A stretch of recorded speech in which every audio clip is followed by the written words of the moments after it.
That's my brother. I got my brother to watch the Two Girls, One Cup thing, right? And I'm like, here, sit down, watch this. And I went, and he's like eating a bowl of cereal, and it starts off like a normal thing. European. And he kind of stops for a second, and he's watching it, and then he just keeps eating. And I walked in, and I was like, why did you watch the whole thing? And he goes, I thought it was going to get better.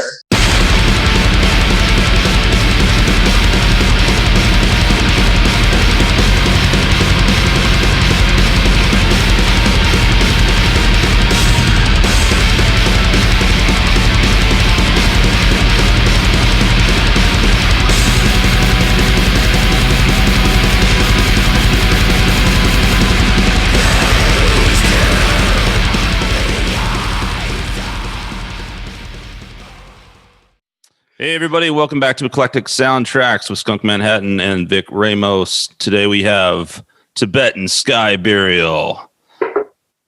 What's up, guys? I was going to make a joke in my head and I got ahead of myself. Tibetan Sky Burial. That's right. But I was going to be like your friendly, neighborhood Disneyland, whatever. But yeah. How did you describe the band? I mean, clearly children's music, but like black metal. Is it a black metal thing? It's a mix of banjos and very old school. What's the word? Yeah, I fucked that up. Sorry. He brought back the washboard and stuff. The washboard. There we go. There you go. I was going to say primitive instruments. Primitive, That's the word I was looking for. Yeah, because the 1800s primitive. Yeah, I would say it's it's a mixture of black metal and post metal. It's a good cross between the two. If you Google those genres, I wouldn't say that it's a good representation of that because traditional post metal is more on the ISIS kind of side of things and whatnot, more introspective, which we do go there, but it's a little more shiny and polished, I suppose, than most things. Yeah, so I don't have a lot of experience in it. So like a lot of people right now, if someone says black metal, like my brain just goes behemoth, right? Is that a accurate description of a typical black metal band? It's not wrong, in my opinion. I mean, it's such a wide genre now too, because you've got like more bands like Mayhem, right? Lords of Chaos came out last year, so if anybody's trying to get like versed on the beginnings of it, that's where your church burning started and whatnot. Corpse Paint, and it's really came from a really dark, sadistic place, and my vocals are just blackened, so that's where that comes from. I mean, we do kind of a few tracks where we do speed up the rhythms and tempos, but that's where also the dichotomy of that is the post metal side of that, where we just bring it down and kind of sit in the effects and wander for a second. Yeah, we were talking about that, and so the new album is Lamenta, right? Yeah, it just came out last Friday. It's been out a week, and it's been good. We've been getting some little trickles here and there. It's kind of strange launching a project during a pandemic that we've been working on for 3 years, and did a few live streams to try and help push that. And, got the music video coming out at the end of the year. It's gonna be December. So. Oh yeah. So what's that track gonna be? Flesh Rot. It's Apocalypse and Flesh Rot. So on the album, it's split into two, but the music video is actually both pieces together. Awesome. We worked with Clever, who's worked with Crisium. He's a Brazilian director, and kind of just reached out to a Facebook group, just fishing, and he popped up and it was a good fit, man. He did a great job with it. And the videos, I kind of forgot we had talked about it, and so like I've had the privilege to see it, and it's awesome. Yeah, thanks, man. Yeah, really, really cool, man. Yeah, I dig it. Yeah, he did a good job because our whole black and white aesthetics kind of up his alley, and he had the idea to put. He's like, he'd always wanted to do a video with 3 girls in corpse paint. That was kind of like where he came from, and honestly, we weren't sure where we were going the entire time with it, but the final product, came out. It was good. We're happy with it. It worked out. Yeah. It's always kind of funny in the moment, though, because nobody knows really what's going on. You're kind of just, okay, I'm going to run and what? Like, okay, let's go. Yeah, a lot of the shots were done that way. It's like, I don't know what we're making, but I'm sure it's going to look great, and it ended up being great. You're like, Rom, drink this blood. We didn't end up using that, but... Well, there's a lot of great behind-the-scenes footage that Shane took of me just getting doused in corn syrup blood, and I ended up getting to the pool one day, and I was so filthy from all that, jumping into dirt and all kinds of shit, chlorine. We dyed the pool red, so I was just a hot mess doing that first day shoot. That was really just hazing to make sure that he really wanted to be in this band. Yeah. So, How committed are take you? this. That's like your that's the black metal like frat initiation sort of like Yeah. down to Put corn some syrup drink blood. blood. Just a little less butt stuff than like normal frat stuff. Slightly. How disappointing. Maybe one day they'll catch up to the, Real slow. spank each other and do all that cool stuff. I wanted some butt stuff, but they just didn't want to have any. It's discrimination, man. Well, okay, so burning churches, butt stuff. What else does your genre offer to the listener that may not know better? Satanism. All right, now, yeah, when I saw your live stream when you guys played Kick Butt and did the live stream with Stitched Up, you did the Hail Satan at the end. Oh yeah, that was me. I say things into a microphone sometimes, and I don't really know what I'm doing, but it's a good motto to live your life by. Smoke weed, eat pussy, hail Satan. It's great. Well, my fiance and I were watching it, and we were like, "That's fucking awesome!" So, Yeah. and then I was like, My vowels in my wedding. "Yeah." I mean, Yeah. No, really though. Even when I'm at home, I say that those stupid little lines so much to now when my girlfriend and I are hanging out and we have a few drinks, I'll just be like, "Smoke weed," and she goes, "Eat pussy, hail Satan, cheers." And so I got her saying it, so it's an accomplishment. Congrats for that. 4th of July, man. It's true. You got Yeah. me fucking trash that night. Mhm. that's great. Maybe that'll make the new revised Pledge of Allegiance or something. Yeah, Biden's gonna do that for us. Or the Proud Boys. Proud Boys. Stand by, fellas. Stand by. Okay, let's go into the history of the band because Rick, this is like your baby, right? And actually, everybody introduce yourself too. Let's just who's all in the band for starters. Yeah. So Rick Fernandes, I guess the main vocalist and guitar player, songwriter. I'm Bryan Stevens. I'm the second vocalist and bass player. I'm Shane, and I play the guitar. Last name Wallin'd. They don't need to know that. Let me give his address as I'm well. trying to stay off the Social grid. security number is 431. Yeah, I want to say I know him as Shane. Please don't send me a meme. I don't know what you're So talking about. fucking. I know him as Shane sent me something. I hit delete. I got a great story after we introduced Rom. Well, okay. Thanks. So I'm Ram Gov and I play the drums. Now story. Round of applause. So last week, Shane, we're talking. I'm like, I got a date. I'm gonna go on later in the day, and I'm driving doing errands, and he sent me messages on Messenger. And we're having a chat about Thrice, and the new album came out. I get busy, right? Throw the phone away. I come back to midnight, and I look at my Instagram, and I look at my Messenger, and I just see 2 messages. They, "Son of a bitch," and I'm like, "All right, well, I'll bite." Open up Instagram, and Shane sent me a fuck ton of memes and things, and I'm like, "Hey man, I just continued the Thrice conversation. You can go fuck yourselves." The message I get, I'm like, "Okay, it's midnight. I'm gonna deal with that in the morning." Next day, I'm just like, "So, did you get hacked? What was going on there?" It's like, "I got hacked by the liquor." And I was like, "All right, man." I was like, "What happened?" In between the memes of messages, the whole barrage, there was a message, "Hey, you want to hang out later?" And he just ignored it. Didn't see Buried it. in like 20 Buried in minutes. 20 meme messages. LC was drunk Shane. And then I was playing Call of Duty, so I was already kind of in that mode where I'm like, fuck you, Shane is basically an ADD alcoholic, and just Yeah. So, I'm already teabagging people and stuff, so I got that energy. I love you, man. Here's a horse cock. Fuck you. Fuck you. Yeah. So Now Shane, you play. You have your own music as well, and you're from. I'm psychic. I'm just gonna guess you're from maybe the Carolinas, and your favorite band is Seether. This is just me. That's shocking. I just got chills that you knew that. Yeah. How would you know that? Most people that love horsecock memes are from the Carolinas. That They like Caesar. And they like Caesar. Okay. Yeah. It's okay. That's a good endorsement for Caesar. but well, you're well, you mentioned the band Thrice. I hadn't heard that name in a while. They've been around for quite a while too, right? yeah, I got a new album that came out. I didn't know. Shane's the one who showed it to me. It's really good too. Cool. Caesar. When did this band? Collected This is the debut, right? For this band. Yeah. Okay. So you'd ask me, backtrack, where the project started and whatnot. I've been living here at Evil Snail for 4 years, and I was in Cactus Druid with Pete, which we all know. And Okay. at one point, I was just kind of like, all right, I think I want to, do my own thing here. Just kind of want to give that a run, and didn't know what I was making or doing. Went through a ton of different singers and different people. Even Shane at one point actually, was going to be the guitarist initially, but then I didn't know what the hell I was doing. He's kind of like, well, I'm ready when you know what the fuck you want to do, which I didn't. So we started recording in 2019.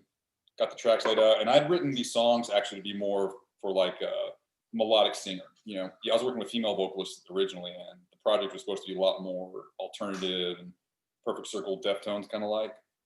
And I just really started doubling down and diving into like extreme metal underground a few years ago, and I put out a post to me looking for a bass player. Met Bryan, and we were kind of bonded over post-metal and ISIS.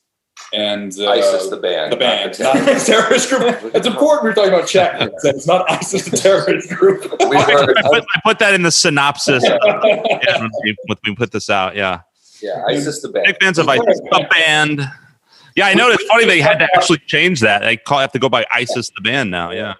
Yeah, we didn't start talking about terrorist stuff until we met Ron. Yeah, well, clearly that's where the conversation led to next.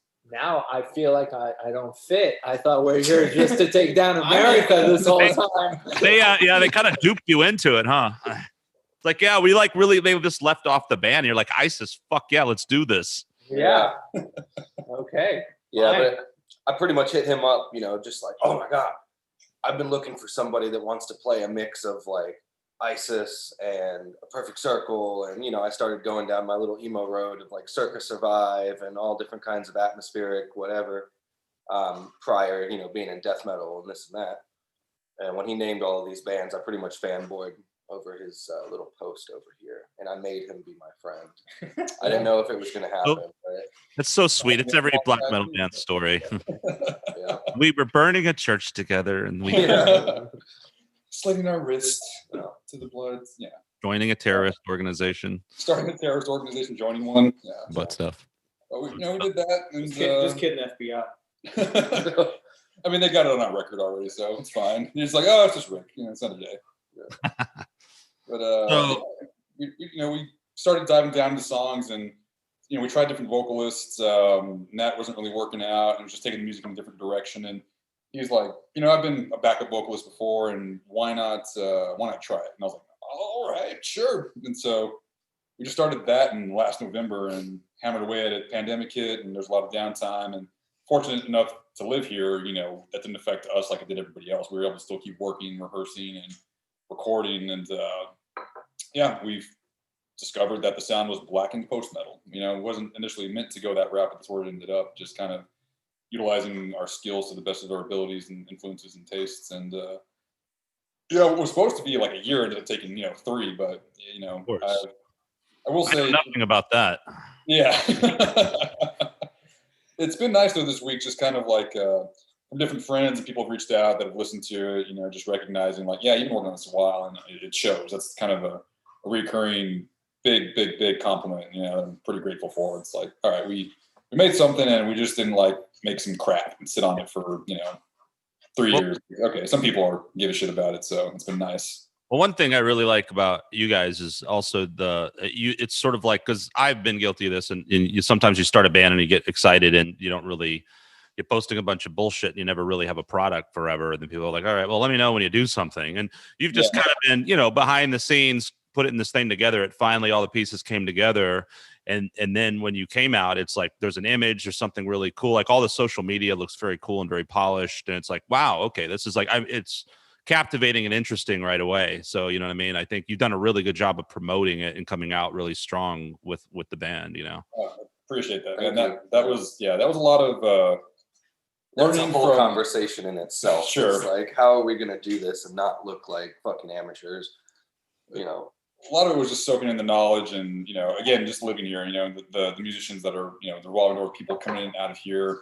Just talking to Rick Lambert, his experiences with this, sure, and irony, just everybody just kind of picking brains and figuring out, okay, like we put 3 years in, so we're trying to, make some headway, from the beginning. And I think even though we've got a small audience now, I think in the long term, I think people, when they come back to it, there's kind of a baseline that was set, and we kind of tried to just jump through first of the few initial band hurdles that you always go through. Because when we initially met, our gut instinct was like, all right, man, like we're both hitting 30 and we haven't really been a part of a product or a project and had a product that we've been really proud of, like musically, like, hey, we put a lot into this, and like, this is our vision, what we want to do. And so I think that's kind of where we started with that standard, and just really like, all right, let's strive for that, and we'll see how things play out. But we just definitely knew we didn't want to do the starter band thing again. That we've done all them like so many times. Like, yeah, we're done doing that.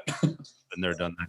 Well, you got to play the game, but I've kind of run into you casually at Evil Snail here and there a few times over the years, and I remember like kind of I don't know what your day job is now, but were you like a banker or something like that? Because you would like show up in a tie. Oh, yeah. The banker, man.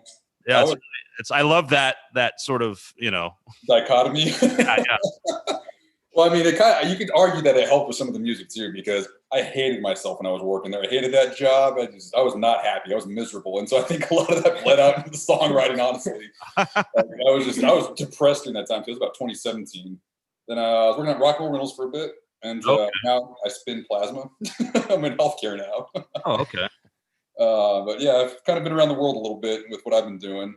But where I'm at now, it's kind of it really helps with my schedule. It's 2 to 10, so it's beautiful. I can play. I can book in the day if I need to, even when the world go back to normal. I can still have late nights and stay up late at work, or get up early and do stuff too, social media posts and whatever I got to do. What are your? I know it's basically impossible to plan things right now, but ideally, if the pandemic simmered down and things kind of got back to normal in 2021, what's your ideal sort of path forward? Yeah, well, we've been talking about this a lot recently. So we met for a few beers at Far Out, and we were kind of shooting the shit, and we're definitely working on or looking at the future with the second album. Trying to set a standard and precedent. I think we're going to dive into it. This release is about 33 minutes, and I think the next full length will be a lot longer than that. And trying to just really establish, it's always hard to make a sophomore follow up and doing the same level and standard. There's a lot of pitfalls you can fall into with production, writing.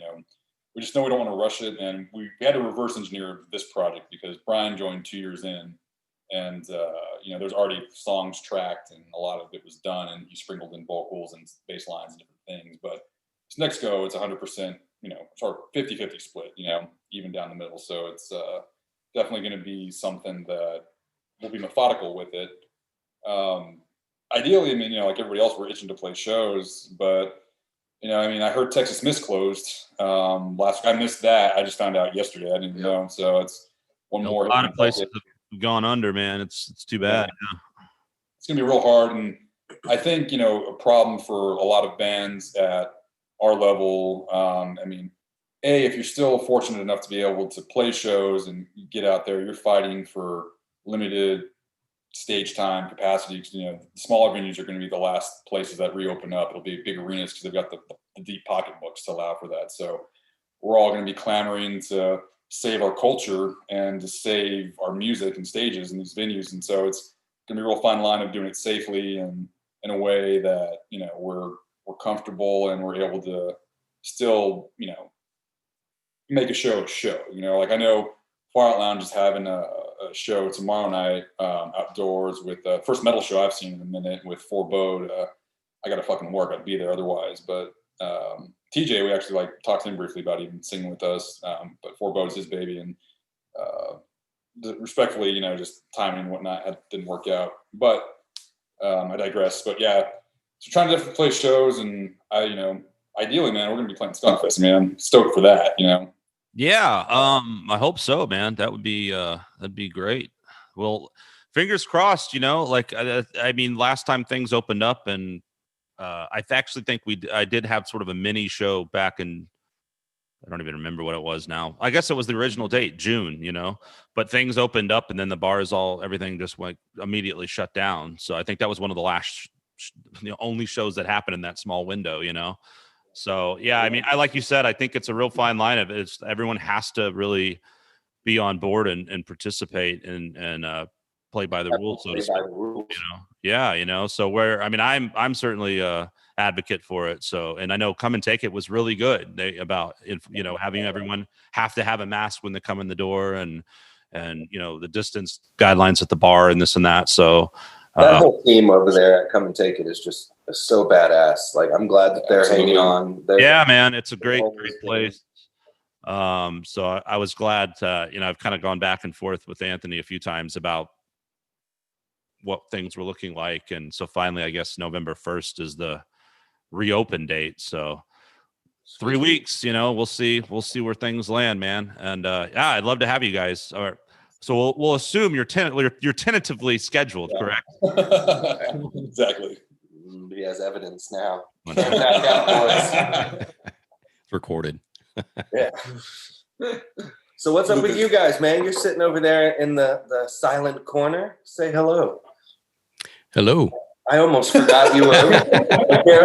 He doesn't speak English. Yeah. I have trouble speaking English. Yeah. Wrong too. It's okay. I mean, Mike yeah. No, actually, so one of the things I wanted to touch base with you guys or learn a little bit more is, I think Skunk mentioned the social media presence that you guys have. Like, what takeaways did you come away with from talking with people? Like, what are some of the big takeaways that made this not look like a first timer podcast setup? Shit, I think personally, I got to give it to, because I came into this project when it was 40% complete, almost 50. Rick and Ram and these guys had most of the music tracked.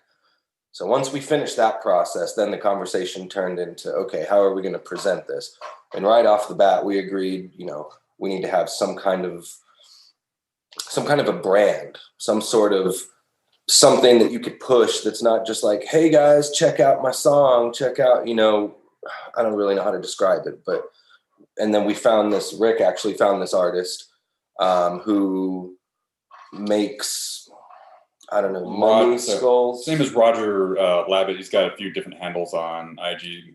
There's an account that I follow called Mothmeister, who he just creates these very haunting, detailed costumes, for lack of a better term, which I've been following for several years now. Anyways, he posted Roger's work one day because they did a collaboration, and we'd been looking for an album cover, and we knew what we kind of wanted. We knew we'd already come up with the concept for the album, which is 5 Stages of Grief. And I'm a Numenarion fan, right? And we really bonded over that album. TJ from Forebod's one who threw that at us, and I'd never heard of them before. And we just immediately like, holy shit, like this is mind blowing, right? And so they had an album cover where it was just a face, and I was like, I kind of like that idea. And what Mothmeister posted from Roger was this face, and these creations he makes are basically essentially mummies that he creates from scratch, but it just looks very authentic. It's very detailed, high quality. And Roger is just a true artist through and through, not in for money, not in for any allocates. A guy just makes art because he wants to make art.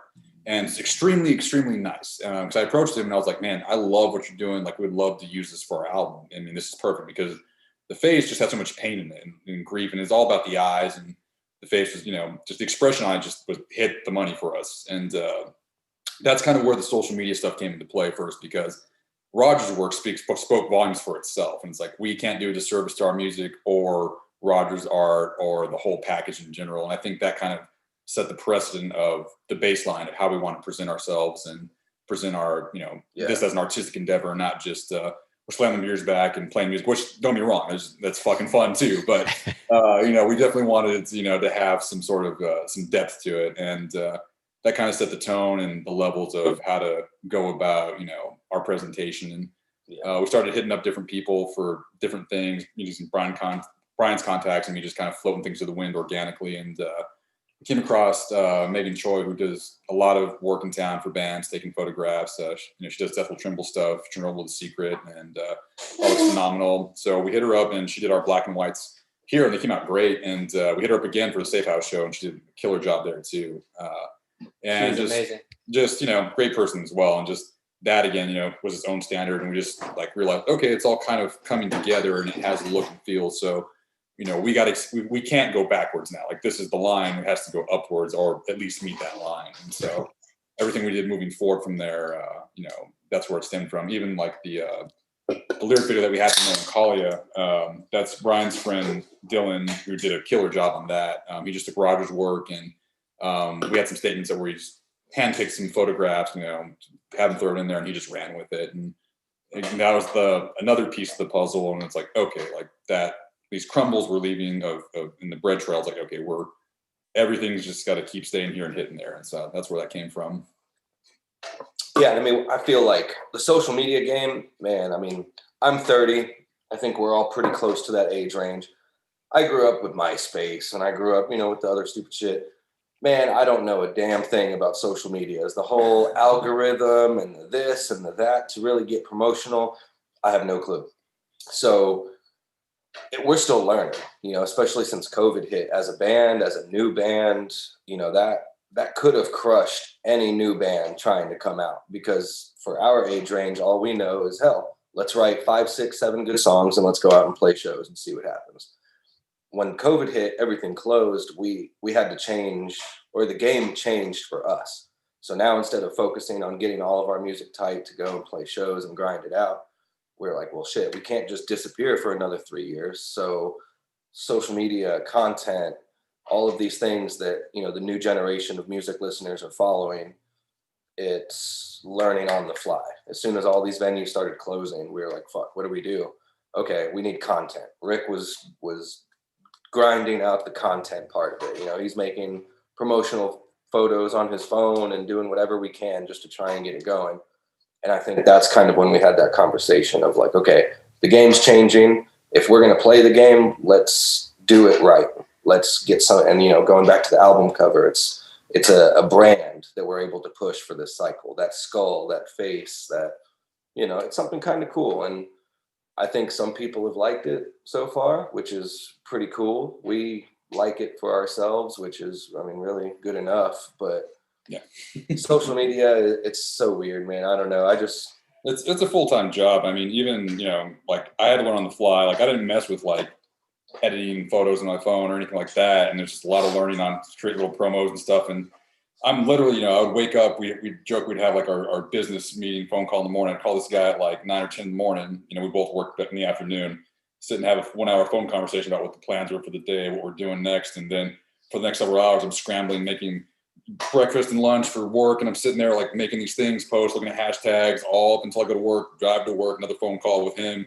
We're reacting to things, working on it. And, I'm spinning, plasma samples in a centrifuge. And, I'm like in between it, I'm like back in there again, dealing with it, all for these, crummy, like two falls out that they're crummy, but it's just like, oh my God, it's so much fucking work. Like all day. It's like, okay, it's not something you see the benefits of the rewards, because you got to fight algorithms, and then on top of that, everybody is online right now anyways. And so even before that, I think it was even, I would argue, might have been even slightly easier to get some attention with an ad or a paid ad or anything like that, which we've tried all kinds of different things, because you weren't fighting everyone and everything. Because you're not just fighting for airwaves, other bands or projects. You're fighting doctors' offices now. You're fighting anything, anybody that needs. President of the United States is tweeting from the toilet. So, yeah, that's right. Yeah. Fighting for pixel space. Especially the president. Yeah. Official title. 80s 12th cheeseburger for the day.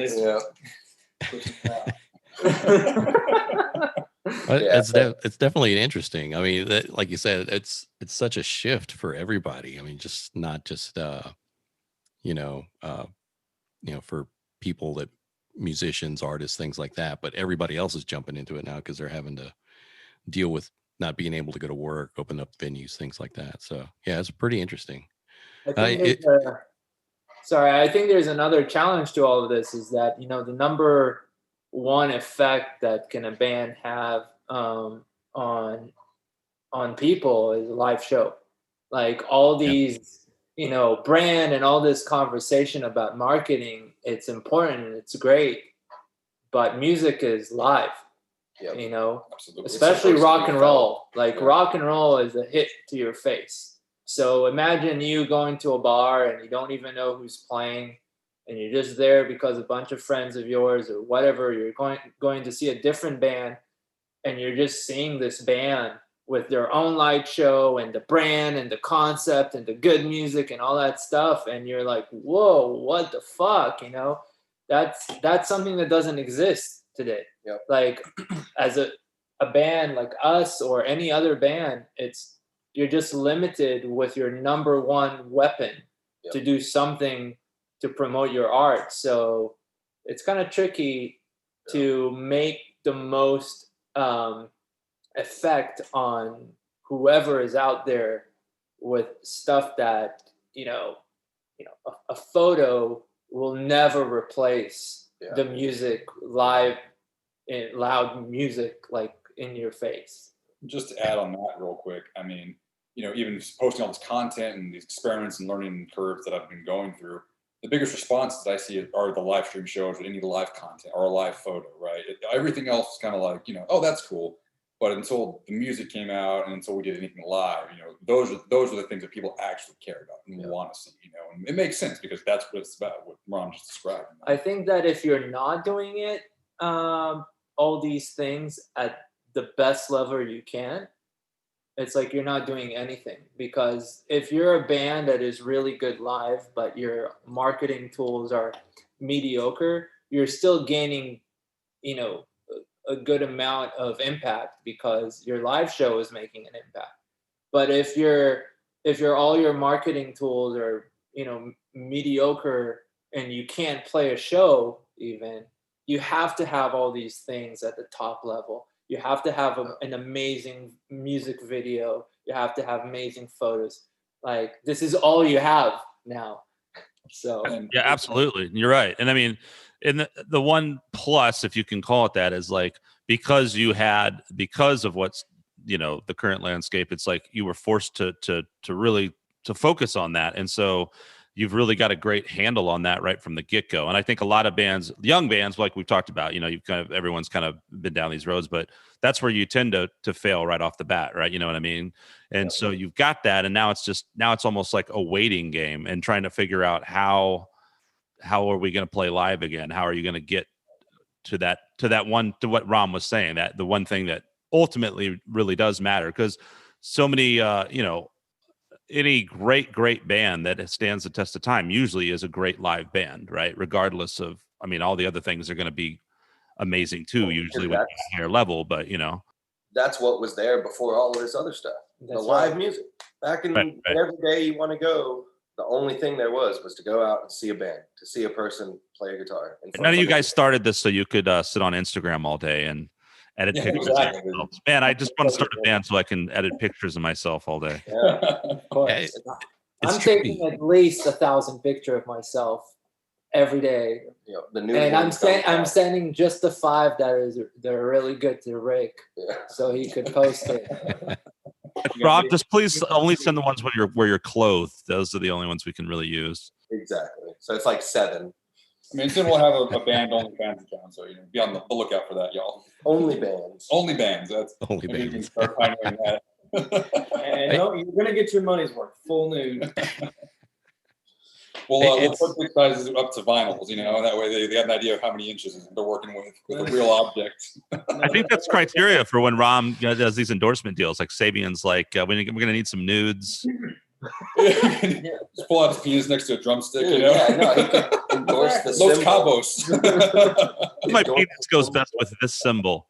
And none of this bullshit. Like, did you see that where the Bella Thorne lady? So she started one, I guess, and she made like millions of dollars in like 24 hours. She made like $2 million, and she doesn't even post nude photographs on it. It's literally just like an Instagram account. I heard about that because a lot of sex workers were highly offended because that just like definitely took it's like a slander basically, because like, oh, you're a name, you can come in here, or somebody's working constantly to post content for their living, and then all of a sudden now somebody just comes in, doesn't even offer the services, gives a bad name to that type of work, and all of a sudden, oh, like, great, now yeah, like, because of that, I think that actually even caused like it changed the like category.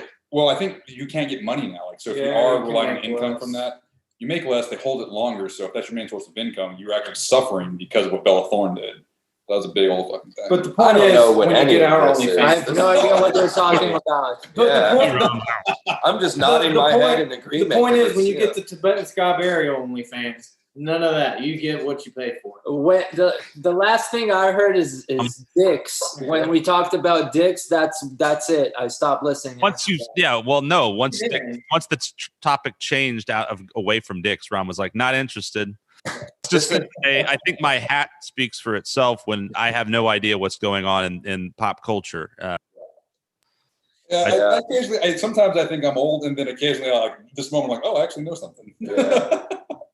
I just choose not to engage. I engage in the very frivolous activities on the outside, but all the heavy stuff, I'm out, man. I don't know. I'm in. That's well. I mean, you're not asserting your political opinions every day on Facebook. No. Most of the time, I have to have autocorrect fix the word political for me to begin with because I don't spell it enough. So that should tell you that. Good. That's a real good start. That's good. That's what my teacher tells me. If you think about it too much, it's like, have you ever seen the movie Scanners? Yes. So like the scene towards the beginning of Scanners when they have like the brain battle and his head just explodes. That's how I feel getting on Facebook sometimes. I'm just like, fuck, this is so stupid. I don't even fuck with it, man. That's certainly Bryan. Like away for a while. That's why it's just the memes now. That's all. I've whittled my Facebook down to memes. Like everything else, Meme warfare. blocked. So that all You don't have your own opinions about anything. Just share memes that speak for you. Yeah, exactly. And see, going back to, I guess the last conversation about the social media, is it's tough for a band to, I guess, be in our position and then have to focus on learning this, the legitimate side of social media, because that's where you get all the clout, and that's where you get all the gatekeeping, and that's where you get all that bullshit. And I'm not saying we need to do away with marketing and social media and only focus on the live music, but it's hard to break out in that climate because there's so much gatekeeping. There's so much people that they only want to, post what they think is cool. It's the name of the game because, I mean, honestly, you got to keep your viewership and readership, but there's a certain level that you have to. That's any industry or field. Like I get it because I'm not, without naming names, like George. Fuck George. Our video, it's being featured on Decibel, which we're extremely happy and grateful for that. I mean, that's a big win for us. And another publication was actually interested in it, without naming them, but however they passed on it because we don't have enough of that social media following. So, not to toot our own horn, but I think Clever did an amazing job with the video, and we were super happy with it. And it's just kind of like, that's just the name of the game. We don't have those numbers there, and that's a lot of what it comes down to at the end of the day. Which, not to say that I'm fucking ecstatic that we're on Decibel, getting featured. That's a whole. That's a wide audience that I never would have dreamed that we would even be able to tap into. And it's just one more feather to put in our cap. So super grateful for that. Shout out to Justin at the chain and also to Decibel for doing that for us. And Skunk too, man. That's a great recommendation, man. Yeah, Justin's a good guy, man. I like working with him. I'm glad that worked out, dude. I'm again. So, do you have a date set for that premiere? You said. Yeah, it's going to be December 3rd, which is a Thursday, right? I think it's a Thursday. I'll double check. I'm pretty sure it's a Thursday, December 3rd. Excellent, man. Yeah, we'll definitely plug that because when you said that, I was like, oh yeah, originally you were going to put it out sooner, right? And because these things take time, obviously. Yeah. So I'm glad, but I'm glad that you did that and you got a premiere and the whole thing. And I think with the social media that you guys do have going, even though it's a young band relatively and the numbers aren't huge, I think the people are watching are like, oh wow. And so you've kind of, like you said, you set a precedent of that, like you expect something good from this band. And so when that almost feels like anticipation now, waiting for that video, and when it does come out and premieres, it's going to be really awesome. Hopefully that's the plan. And I guess that's the goal. So whatever happens, it lays however it lays. People, our job as artists is just to create what we feel and our vision, and that's all we can do at the end of the day. And however people perceive it and what they like it or don't, once it's left our hands, it's left our hands. Our job is just to create good content, make a statement, and put it out there into the ether, and it'll float wherever it needs to float and land. And we may not even know where it's ultimately going to land anyways. Being short-sighted about it. I think we'll only really know what we did with this album, this cycle, several years from now. Once we're another album or two, 3 in, and at that point, I'll be like, okay, like I think everybody heard Lamenta. That's going to hear it, and that's what it did.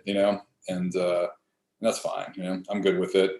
I always believe that the music is yours only when you create it. Once you're done with it, it belongs to the people who consume it. Yeah, well, a lot of people say that. I think maybe industry people even say that, because that's one cool thing about writing a song is, in stuff that I've done, like, you have no control over it and what people are going to think of stuff you write. And you might think one thing you write is great, and it just really go kind of never and something else, like, we're like, I don't know, this is just a throwaway song. And that might be the song that everyone keeps going, man, I love that song. That seems to be the case more often than not, where you're like, damn, I hate this song, yet there's thousands of people like encore, to play that song. Ace of Spades, right? That was the song, and all of a sudden it was like, well, this is what you're going to be fucking known for, Yep. Yeah, hell, even for us, like, well, I would say on this album for Lamenta, that song is probably Omens, Melancholia. Those are the two that. Yeah. Melancholia was such a hard track to write. We butchered it and went through it so many different times. From the original version, which was written with a female singer, my friend Emily Lyles of L, to the current state version, that song just doesn't sound anything like it originally did. And that song made me really mad. Yeah. Like, that'll be the one that no one listens to. Whatever was the most torture for you and you think is your masterpiece, other people will be like, oh, I haven't heard that. Oh, I like the hit. What's your hit?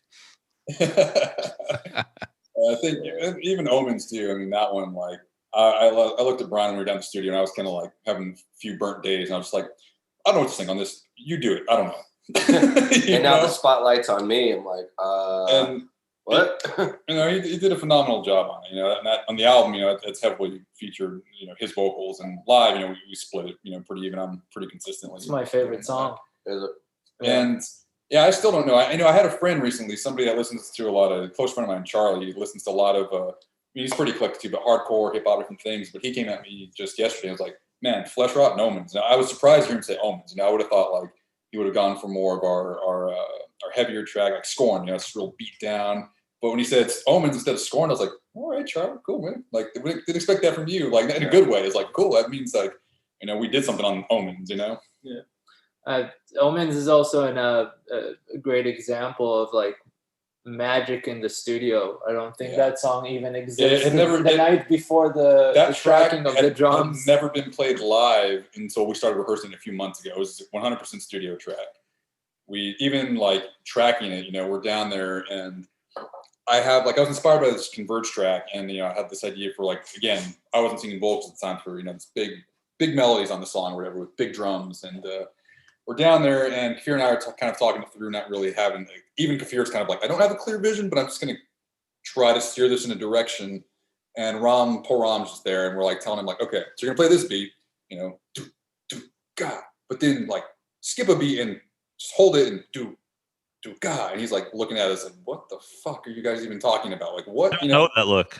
And he's just, he's just looking at us like blank, like, okay, sure. Like it's even more than that. So when Rick decided to do this project, us living together, it was like, cool, yeah, I'll help you, figure out the songs and all that stuff. And we did a bunch of rehearsals, just the two of us writing the music, and it took a long time till like it took 2 years. Yeah, he was like demoing ideas, and he sent me programmed drums that had no sense, and I need to figure out what he wants. And we kind of really feel cool, bro.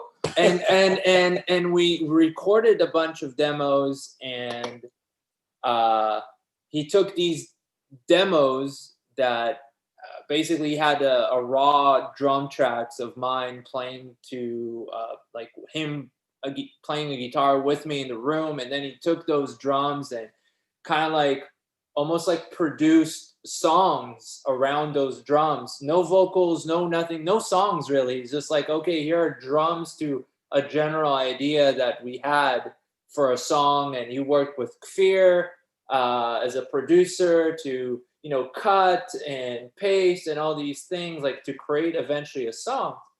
And I think it was a few months, I would say like even half a year between the demo, me working on these songs with him, at a rehearsal at 8 p.m. at some day, booking the tracking of the drums. So I was like, cool, send me those demos. And I was like, I probably remember some of these songs. And then coming in and he said, yeah, we're going to track 6 songs or something like that. And I said, okay, those are songs that we worked on. Yeah. I'll send you the demos. I was like, cool. All right.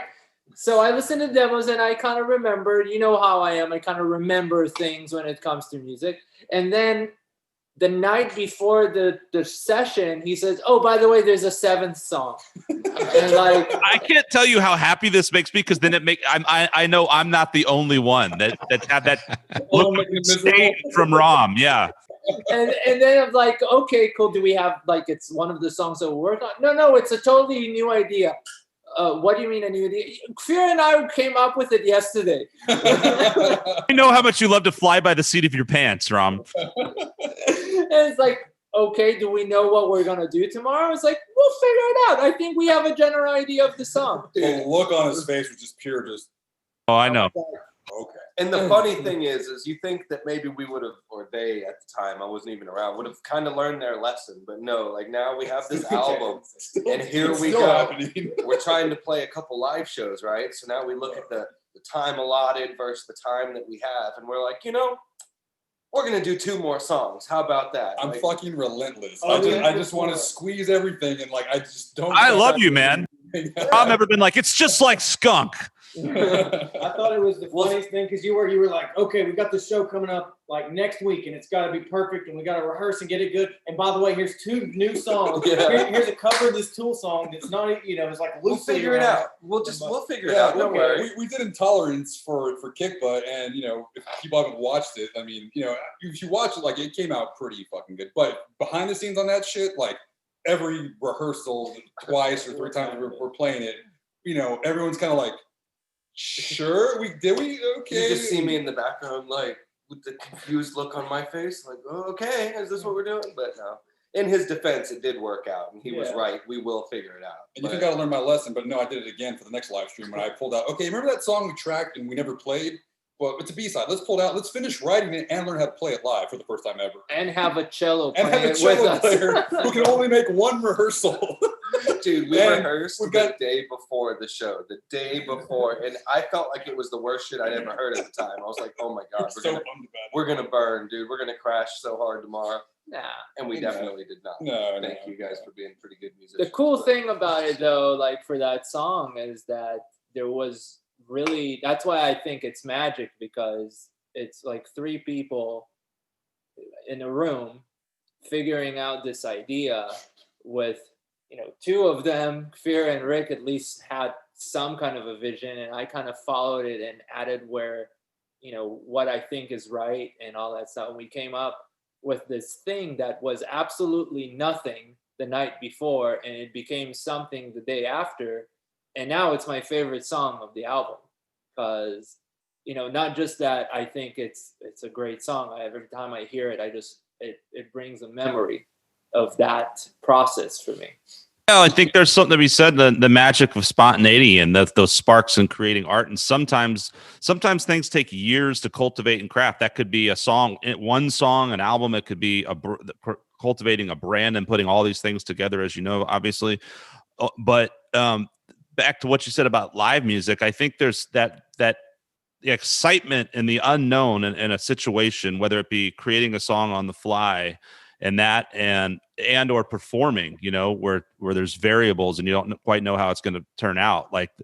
That, it's that thing that makes it kind of really exciting, actually. So I think they're kind of one and the same. I mean, very different contexts, but that relates very hard with me, and I'll always come out and have a chance to talk about it. But I love jam band music. I'm a huge metalhead. I'm a huge whatever you want to say. Deadhead, man. You go to your place, got nothing but Deadhead stuff everywhere. Hey, man, that's great. I think it's bad. But yeah, bands, for example, like the Grateful Dead, they get a shit ton of hate, and it's cool. I used to hate them for a long time, but then one day I sort of just woke up and I had never heard music like that before. You know, the spontaneity of it, and reading interviews and stuff from band members of that time era are saying it was all about listening to the people on stage that you're playing music with, like intently listening to what he's doing across the stage and reacting to what he's putting out into the atmosphere. And then I'll get, you know, so that's something that I bring to the table. I try to bring to the table is that not necessarily spontaneity, because, you know, we're in a metal band, we need to be, you know, put together, but that idea, that sort of like free form, like, hey, let's see what happens. That's why when someone adds 2 songs to a set, I don't completely freak out. It's like, all right, you know, let's jam, let's see what happens, you know. Yeah, where he really balances me out too is in the creative writing process, because, you know, for every comedic, you know, routine you have, there's, you know, there's the comedy guy, there's the straight guy, and that's kind of our dynamic. You know, I'm the one that's just very like type A personality, like let's lay everything out, do this, and that, and he'll challenge me in ways that I normally won't, or present ideas that I'm not even thinking about in creative ways. You know, that's a lot of our better moments, I think, in these songs came through because of these back and forth conversations that we have. You know, the spontaneity where I'm just trying to be too rigid with it. I mean, it's a learning process, just learning each other. You know, you learn my curves, I learn your curves. We'll go back. This is definitely going to be the most colorful episode. The magic is when you just, it's when those curves, you just sort of know them by heart and feel, and in the darkness. Yeah. And, you know, there's nothing that I mean, for every band, right? You know, you just know when you're hitting it.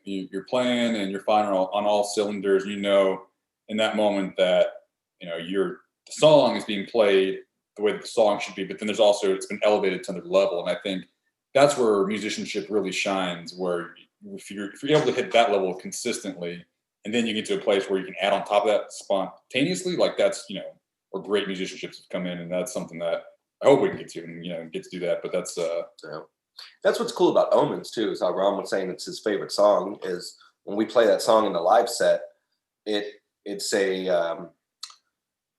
the type of song that transitions right away. There's no stopping and okay, 1, 2, 3, and then we play a song. It sort of just happens. So everyone, regardless of how on time we think we are, everyone just sort of follows that moment and just flows with it. And I think that's why that song does kind of shine, is because it allows that spontaneous sort of musicianship occasionally. I mean, just, you know, the live realm for that, even for me, because, you know, on the record, Bryan sings most of the vocals, but live, you know, I'm handling more of the duties. And there was a moment where we talked, you know, again, I'm adding so many things to the end of these rehearsals, and Ron just like, I think we're playing the chorus one more time at the end extra, because my click goes out. And I thought the click was off, but I think we're just doing that. And I was like, makes sense, because I kind of didn't know what to do by the time we got to the third chorus. But in the moment, you just feel like this needs to keep amping up. It's the same chorus, but it needs to get to another place. So by the time we get to that third chorus, I'm just like belting as hard as I can, just like don't care if it sounds bad. It's the last track. It's right at the end, like, you know, I want people just to feel it. You know, it's live. Fuck it. And that's kind of the good thing about the live moment. But and the song ends, and it's only the cat in the corner. I'm like, meow. And Rick just gave all he had to the cat. Yeah. True artist, man. You got to, that's what they say. It doesn't matter if you're playing for 16 people or a cat, you know? Yeah. Absolutely. Or 1,000 cats. That would be pretty cool. You know, one of my favorite, you know, I'd dream to play for 1,000 cats someday. Oh, that's such a genuine smile on Rom's face. Like, yes. Now that's a metal show, my friend. One of my favorite folklore stories, you know, in band mythology is, I'm from El Paso, and so At the Drive-In was one of those bands you grew up just listening to, especially for my age and demographic, right?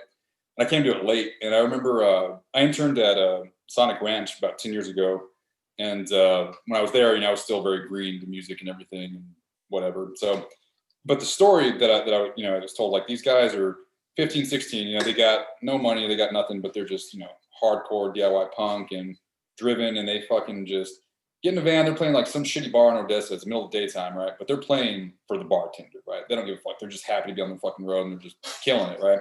Dude, you know, apparently knows a friend, you know, who owns a studio, and was like, calls him, you know, like, you need to get down here right now. Stop it. I don't care what you're doing, man. Just drop it. You need to come to this bar and see this band right fucking now.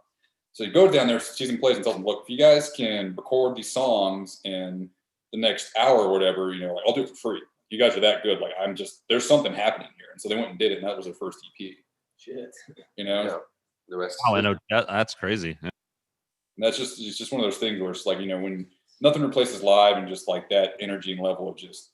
Well, and it's hard. I think it's hard to do, but like I find myself saying this a lot, and like, and not in a snarky, like, and really genuinely meaning it, because you have to think this way sometimes. If like you can show up to a gig and just be like, and Rom's been at some of these shows with me where you're just like, I can't fucking believe this is happening. Like the guy can't run sound, and everything is a disaster, and everything's horrible, and no one's there. But strangely enough, the 5 people that were there, you meet someone who ends up becoming some great fan or friend that leads to something else that leads to some. So it's like there's always, I think, like you always, when you're as a performer, you always have to kind of remember that, because you never know who you're playing to. You know what I mean? And like always give it your all. And that will lead to things. Yep, got to kick their ass the same every time. I think Vinnie Paul had a big statement when I was a kid. I remember it was in a magazine cover, and he's like, I don't care if it's 5 people or 5,000 people, you kick their ass the same every single time. It's like, yeah, that's pretty cool. I want to do that. I think that the live stream shows that we've been doing, it's actually a great practice towards all the shows that we're going to play in front of nobody. Yeah, absolutely. It's the real genuine feel of what it's like. But this is exactly what it's like to play a live show these days. Yeah. I mean, yeah, it's nothing new for a local metal band. Yeah. To end your song and just hear the cameraman like. I think, Rob, I think one of the most successful shows we played together was when like a show that was going to be in San Antonio got canceled because of they weren't sure if a hurricane, that might have been Harvey, was going to hit. And so we were like, well, sorry, San Antonio, we can't make it. We'll just do a live stream. Literally, I didn't even know how to set up my phone. Like it was like sideways, and people were like, oh, we don't have to go anywhere. Well, we'll watch your show. Cool. I think it was we had a rehearsal here at Evil Snail, and we took all the gear to the trailer to drive to San Antonio, and then we just heard that like it was really unsafe to drive to San Antonio, so we took all the gear out of the trailer back to the studio, and we decided to play the show in the room, but each of us set up a Facebook Live from our phones. So it was like 4 phones, different accounts, and all like live Facebook Live, and that was the show. And we had more people than ever on that show. Like 5,000. Far more people than we would have played for in San Antonio that night. And, we said that instead of like promoting shows, we just need to tell the people that shows got canceled, and people will be like, yeah, we hate them that much. A lot of cats. That's right. Oh man, yeah. We'll watch you if you don't go play anywhere. Exactly. I don't have to drive. I don't have to pay. Okay. It's okay. So do you have any streams? Oh, go ahead, Vic. No, I was just gonna say it's pretty eerie to just listen to musicians and talking about marketing strategy and just off the cuff, off the wall type of stuff, last minute, from the hip type of stuff. And it's just eerily parallel to like the world that I work in the IT industry. And it could be any other industry. I think back to my days of the military. It's like you train like you're going to fight, right? It's just so crazy that it's just, hearing musicians running into the same type of challenges, right? And just kind of solving them just as they come. So it's really cool to see that. It just no matter where you develop those skills, they translate just anywhere. So it's just really cool to see that. Yeah, thanks. We were talking about that, like, because we reverse engineered this entire album process. Even the Bryan coming back, most of it's done. We said, next cycle we're not doing this. Even it's creating demos, like not sending him a bunch of like bullshit, like everything. It's like, all right, we fucked some things up, some things we got lucky, and we took some things in stride. But next of the process, it's like, okay, we've done all this. Let's streamline it. Let's get through it quicker. Let's do it faster. And then let's try to actually go beyond where we left off with this and see where we can go and what we can hit in that way. Well, I still have demos on my phone from when, because we jammed. It was like 2.5 years ago. Whenever he first was doing it. You still have those demos? I think I still have those demos like saved on my computer or something. And to hear the song then 2.5 years later, whenever I came back, So different. They're all like 15 minutes long. Yeah. Every song was, fucking its own opus, and it's just like not even that interesting. Just like the same riff for like 10 minutes or some shit like that. It's like, this is so different, but it's badass. Yeah. You were coming out of Cactus Druid. Those are some pretty lengthy tunes. I love those songs. Those are really cool songs, but they're like, I think I played one gig with Cactus Druid. And we literally played maybe 3 songs, and it was like a 30-minute set. Yeah. That was always the fine line with Cactus Druid, because you could, depending on the venue and setup time, you could get 4 songs in if you had 45 minutes, because it was somewhere around the 40-minute mark. So if you only had half an hour, you could only play 3 and some change. It was always left over. Certainly not just one riff songs, though. Yeah. No.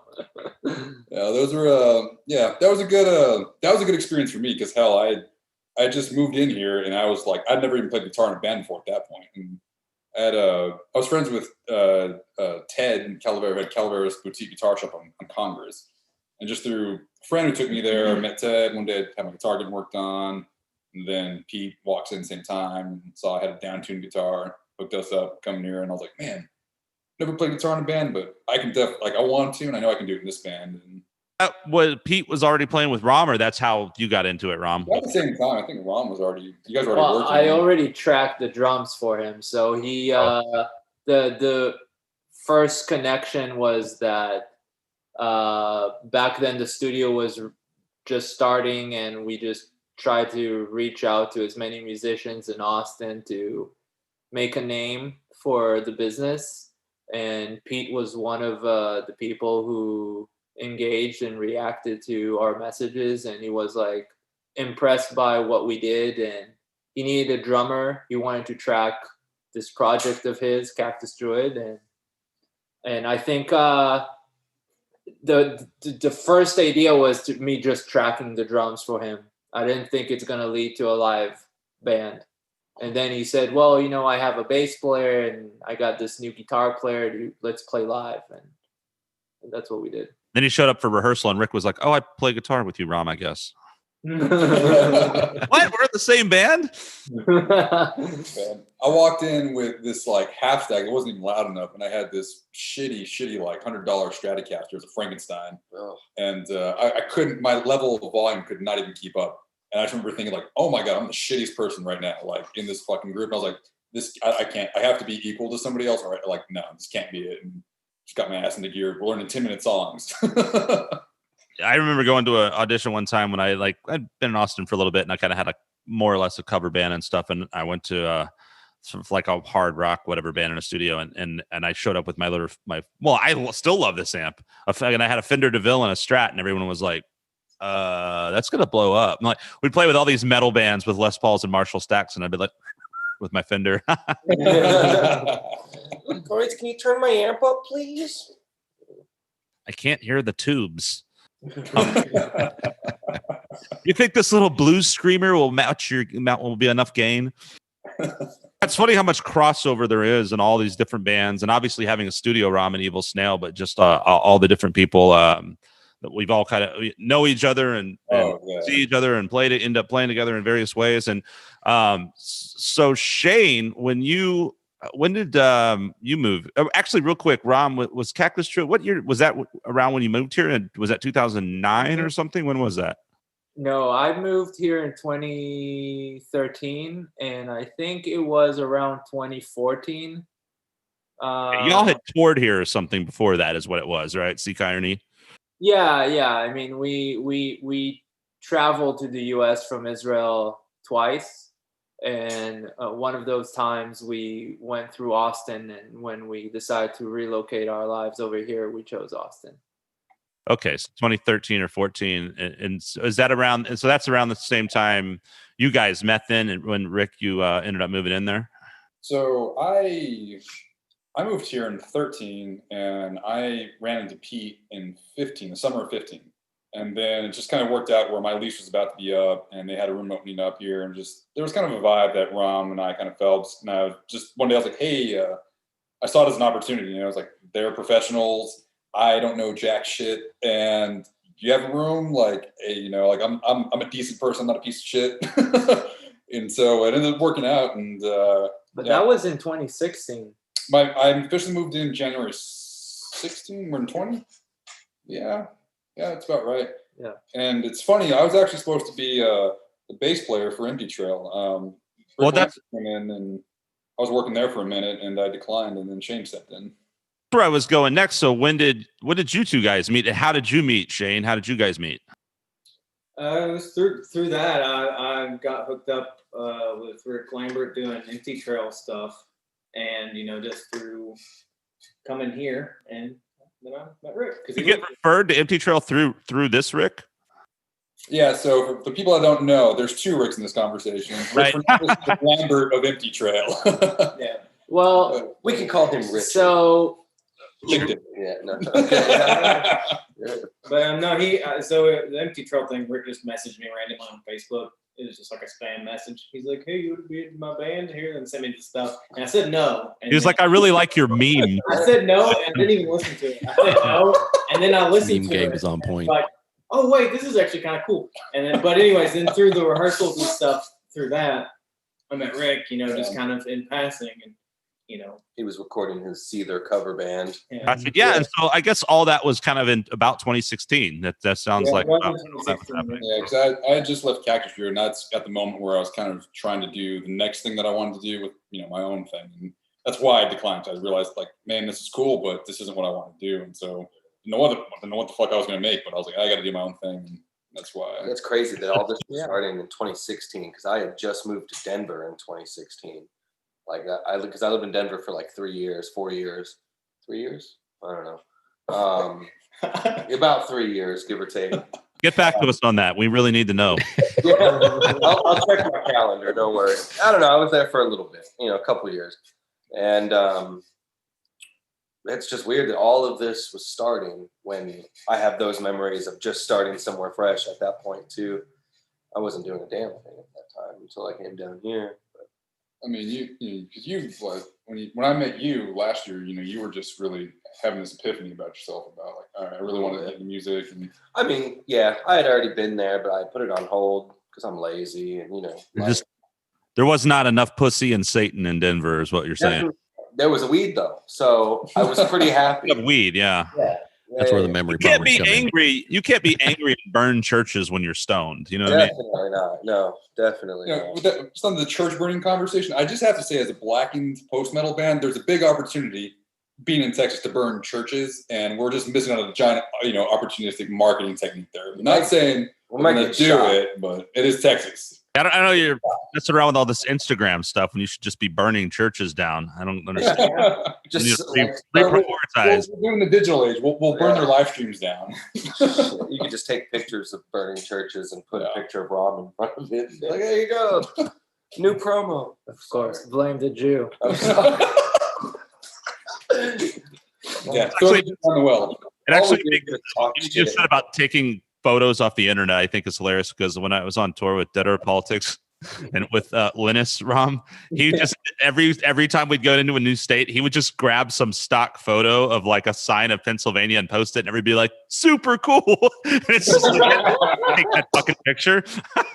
That's funny. Oh man! That's the So grateful to be in Pennsylvania today. Here's a photo I took. Till today, my favorite picture of all the tours I've done is your photo of me by a phone in Virginia. I know, that was awesome. I forget what the caption was, but there was this old fucking payphone, and we just had a picture of Rom on there. It's like Rom finds this artifact from the past. Just like he was like, "Oh, we found the only phone in the world still connected, and probably the only Jew in West Virginia." Right? Yeah. Oh, it was so good. That sounds about right. Yeah. Not bad.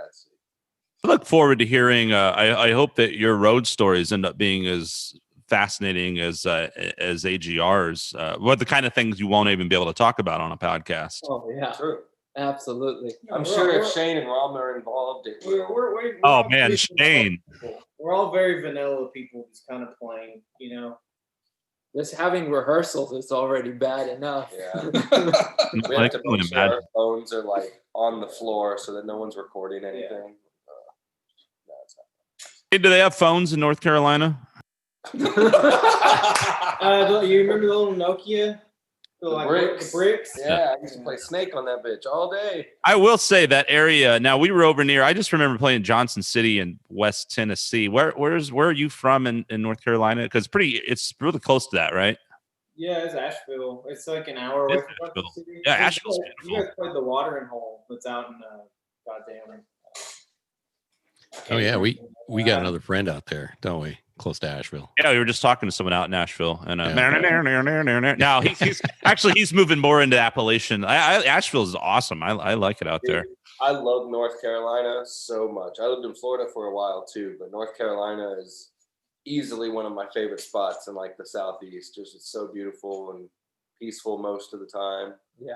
So There's a lot of great things about Florida. Well, maybe I talk so much shit on Florida though, but really just because of the weather, man. Like wherever you haven't lived, like you're just like people. Like that's how we are as humans. We're like, oh, New York, you'll get stabbed. Australia, you'll get bit by some snake.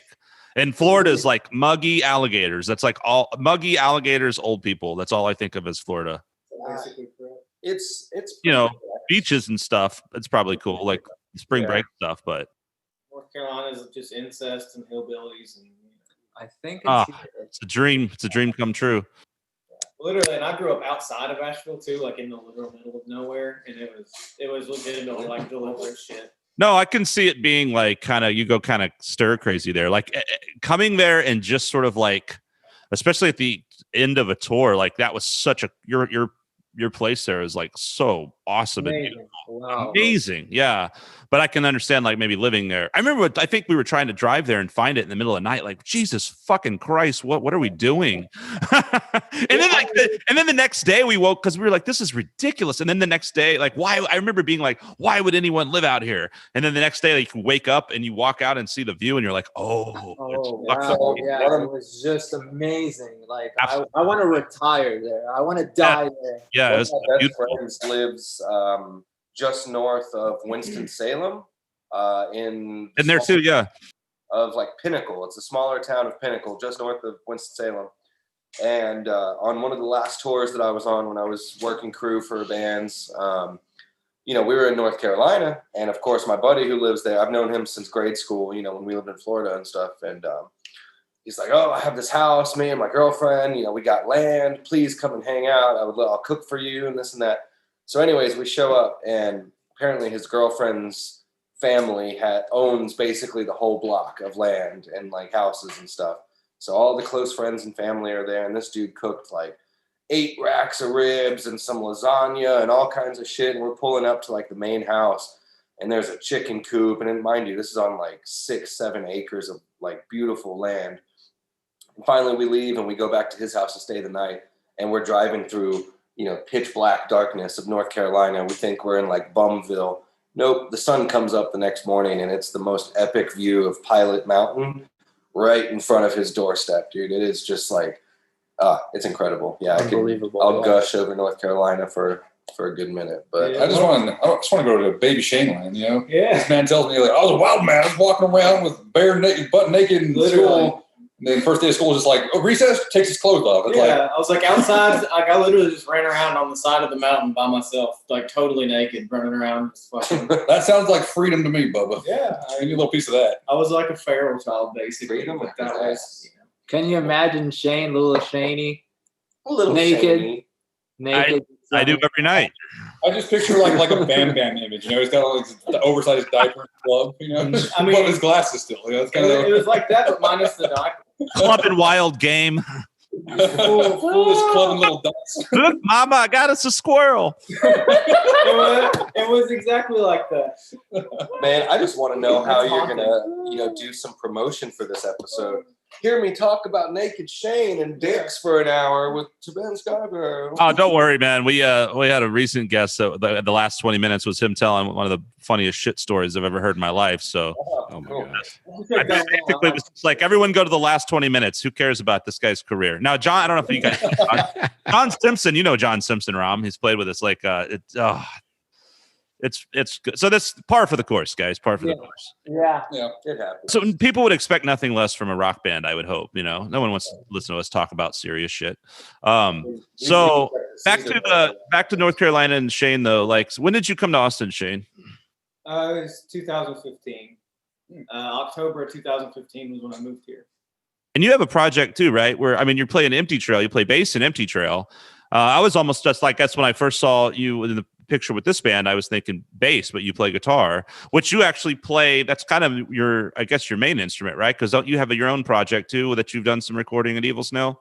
Yeah. I haven't gotten around to really releasing it or putting it out yet, but I mean, that will eventually come in time. It's just been kind of, one thing and then another thing, and that never really had a window. But yeah, I mean, when I was in North Carolina for probably the better part of 10 fucking years, I was in that band and I sang and played guitar, and we played up and down the East Coast and had every shitty place. Tell us the name of the band again. Severance. Right on. So let's okay. First of all, Tibetan Sky Burial. Where can people find you online? You have a website. We've got TibetanSkyBurial.net. On Instagram and Facebook, it's Tibetan Sky Burial TX for Texas. We are on Twitter, which I'm going to be more active on.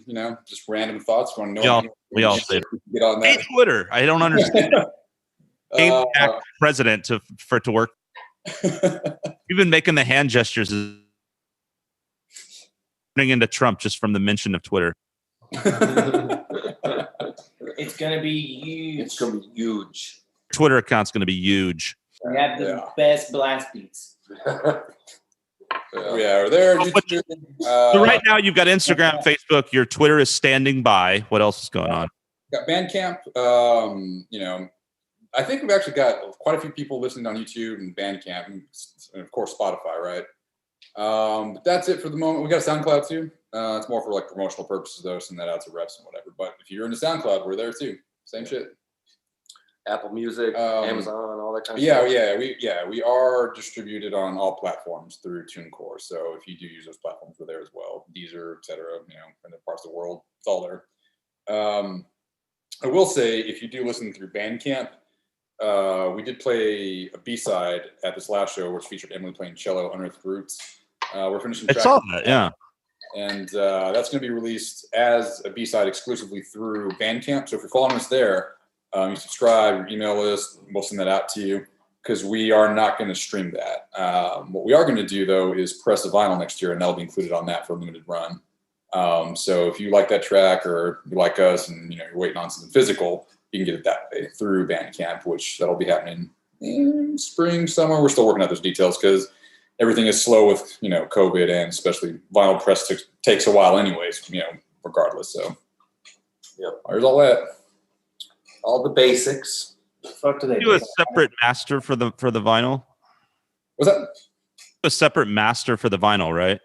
Yeah. We're gonna have to go through another process for that whole thing. So it's kind of like an in-between phase until we'll be writing tunes, but we've talked about too, even doing a split with another band in the in-between, getting that pressed like a 6-inch or something of that nature. So 7-inch, I said 6, 7. I'm still in Dick's. It's Dicktown. Hey, that sounded average to me. I don't know what you're talking about. And both of them sounded right. So yeah, those are kind of the things that we're mulling on and stewing on, and yeah. Guys, get back to the basics. Just getting dudes in a room, playing loud amps and vibing it out, making sure the feel's right, and then go back and then I'll be tightening it up. Well, if I can offer some advice, set up an event for a gig that's not really happening. At the last minute, tell everyone it got canceled and do a live stream. See how it works. Well, he gave us the real secret. Yeah, that's the secret to success in 2020. Yeah. And make sure to spend a lot of money on that post as an ad that you cancel the show. Yeah. You're trying to reach as many people as you can. Actually, I'm curious about that. I know it's kind of a weird topic maybe to talk about, but like, what are your, because it seems like with the ever-changing algorithms, and we're all like, and all these things, like I feel like bands sometimes find maybe whatever social media works for them best, because there's so many different platforms, obviously. But have you had any success in terms of actual advertising, or have you tried that much?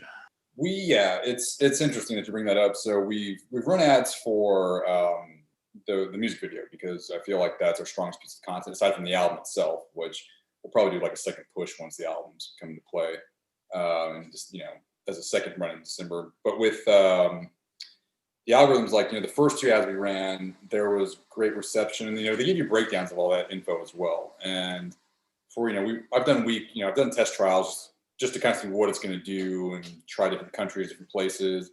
And I've noticed we've had a better response in Greece, in the UK, and of course Austin. But in general, those are the 3 consistent places that work every time we run an ad. The second time we did an ad, or this last time around, like I think the election cycles or whatever, just a lot of that big money is being focused on political ads. So the same piece of content just didn't do as well for the same amount of money, same amount of everything was exactly the same, just didn't do as well.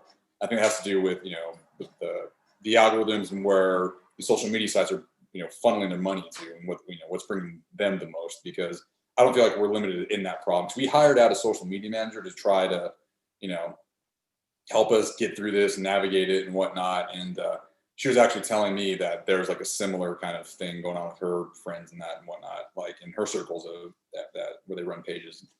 So it's hit and miss. It's an unfortunate game that you have to play. Some people like it. I'm the fan of like, let's just go fucking play music. But it's to treat this like as a professional as part of the it's part of the job. So it's all right, fuck it, we're in. We'll do what the fuck we got to do.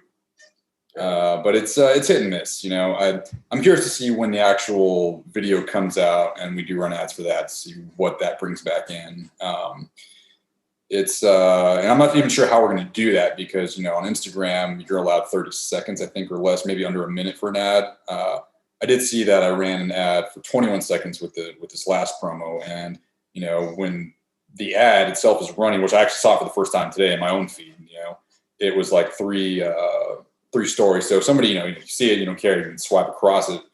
Maybe that's too long, maybe it's not. I think maybe that might be the difference, where I run really tiny ads.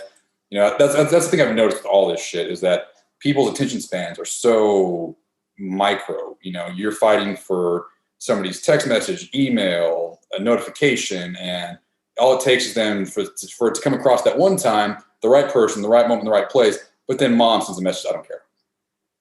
And that's the nature of the game. It's really bizarre to figure out what hits and what misses. And at the end of the day, I think fans are always going to look for it and find it. And I found that organically too. I mean, there's several people that I've just have talked to or come into contact who just found the album, liked it, reposted it.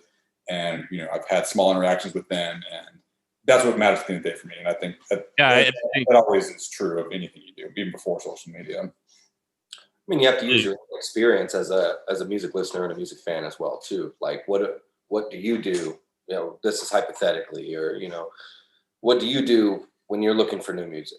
How do you react when you see a new band on your feed? How do you react when you see a random ad for a rock band or a metal band? Do you know what I mean? Like, what piques your attention? Because a lot of times that piques somebody else's attention the same way as well.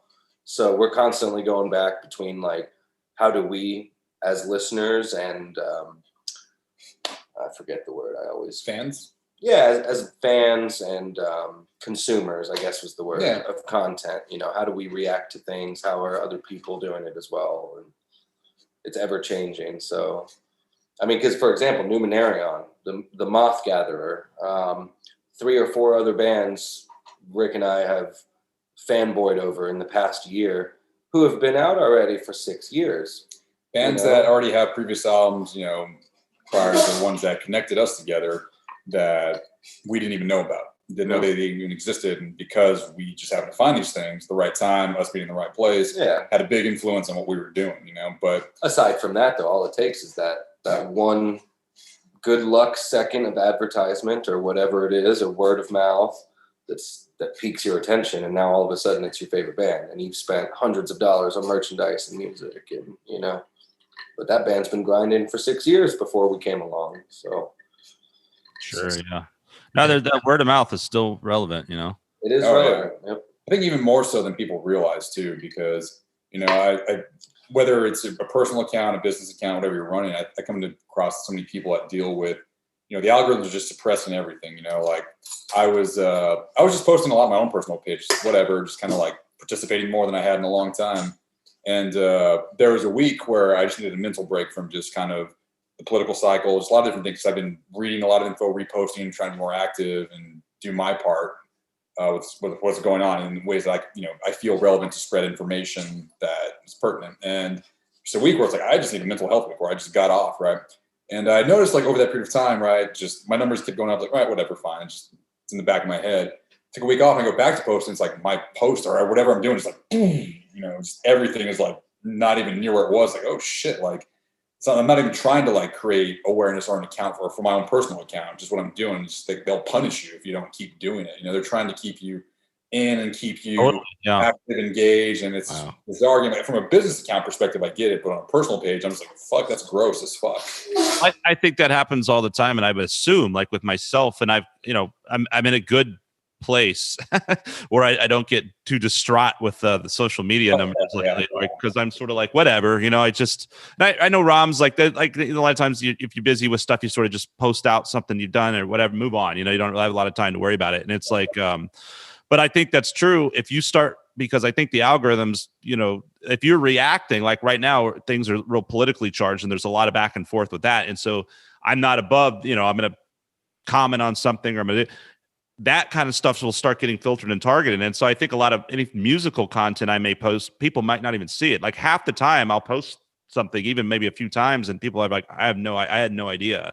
Yeah. So I think most of the time it's like people just aren't even seeing your content at all. But like you said, if you start reacting to something that's very trending and then that keeps popping up, then all of a sudden you're going to get more in your feed. It's almost like, so it's very elusive. Like there's this, falsity of like feeling like you've somehow gained some sort of traction, but I don't think it necessarily has anything to do with what you're doing in terms of your actual artistic endeavors. It's just nonsense posts. Exactly. It'd be interesting to that's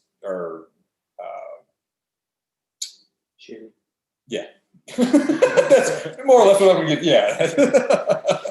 Shit, trying to say it's fuck all that. Let's just run around naked in the woods, man. I think we need to get back to that shit. Honestly, that's what this country needs. I think I knew a man named Tom Fields, who's a hero for a point in time, and he lives so you were like, it was the middle of nowhere driving to where you came to. He lives probably an hour farther back away from everything, and you're driving, and it's like these little it's just this little valley in the mountains. And there's this little shack that can't be more than just 300 or 400 square feet. It's almost like just a studio apartment, but it's like a shack basically. And he lives there with his fucking, and you walk in and it's just full of like music equipment and stuff. And him and his hippie buddies get together and jam. And he's got a fucking little like pond he dug in the back. And I remember the first time I walk up and he's just laying there in his underwear in a tube in this little pond, and he's just there like ducks swimming around him and shit. And I was like, this seems kind of peaceful, like when I'm ready for that.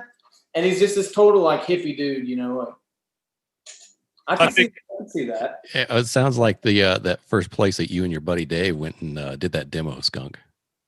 Oh yeah, studio. But Rob, Dave when we went and played my friend in Houston, and we went and played a couple of the deals at his company, and we had him when he was one of our first guests, and we were talking about when we, initially decided we wanted to be in a band and started playing instruments and stuff, and we met in his freshman year in high school or whatever, and he set up cardboard boxes as drums, and I had like this little $90 amp guitar combo, and then like a year later or something, we went to make our first demo, and anyway, people can listen to the podcast.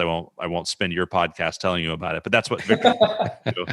And it's pretty fucking, there were no ducks involved, but it was pretty fucking funny. It was like in this guy's garage, and his dad's like popping out every 5 minutes, getting beer out of the fridge and shit. He had pitched it as a studio, and we're like, really? My first literally spent $20 on that demo. We were supposed to do 40, because someone worked with him, and they're like, it's like $40 he can record. So we're like, oh man, sounds. And then it was so bad, we were like, how about we just give you like $20? That's pretty bad. My first band got our demo. Didn't even have a pond. Well, I was going to say, there's a Battle of the Bands. We've all done Battle of the Bands back when we're youngins. So my band won a Battle of the Bands at this venue. And it was this iconic spot for us. I grew up outside of Dallas in Arlington, and there was a spot called Dream World And the owner, John, had rehearsal rooms and a small little studio set up.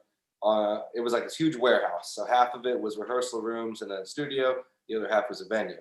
Anyways, we won a battle of the bands. And I guess the prize was, I don't even remember how many hours it was. 2 hours, 4 hours, something like that of studio time. We're like, fuck yeah, this is awesome. Cool, let's do it. We won, blah, blah, blah, blah. So then we show up to his studio, right, with all our gear. Mind you, the drums are being tracked on the stage in the venue.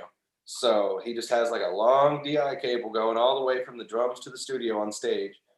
And we're like, yeah, we're going to record 4 songs. And he's like, but you only have 4 hours. I'm like, yeah, an hour a song. That sounds reasonable, right?